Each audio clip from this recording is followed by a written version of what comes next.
হেফাজত, এটা কি রাজনৈতিক দল না অরাজনৈতিক দল আমরা বুঝতে পারছি না। আমি অরাজনৈতিক দল যদি প্রোগ্রাম দিই রাজনীতিক, সমস্যা। এর জন্য আমি আমার শ্রদ্ধাভাজন সেরে তাজ ওলামায়ে কেরামকে বলবো, যে যে কাজ করব স্পষ্ট বলবো আমি এই কাজ করতে চাই, স্পষ্ট থাকা চাই, সব কিছু স্পষ্ট থাকা চাই। হেফাজত, এটা কি রাজনৈতিক দল না অরাজনৈতিক দল আমরা বুঝতে পারছি না। আমি হেফাজতের দায়িত্বশীলকে বলবো, আপনারা অবশ্যই হেফাজতকে রাজনৈতিক দল হিসাবে স্বীকৃতি দেন, ঘোষণা দেন, তাহলে আমরা মনে করবো এটা রাজনৈতিক দল। কিন্তু যদি উট পাখি হই, উট পাখির অবস্থা যখন বলা হয় তুমি বোঝা বহন করো না কেন, বলে আমি তো পাখি, বলে উড়াল দাও না কেন, বলে আমি তো উট।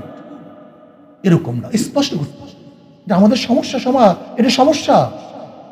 আমি অরাজনৈতিক দল যদি প্রোগ্রাম দিই রাজনীতিক, সমস্যা।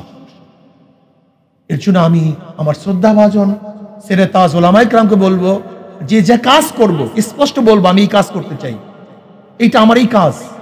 যদি এইভাবে আমরা স্পষ্টভাবে কাজ করতে পারি এবং সমাজকে গড়ার জন্য সবাই ঝাঁপিয়ে পড়তে পারি, তাহলে ইনশাআল্লাহ সমাজকে গড়তে পারবো।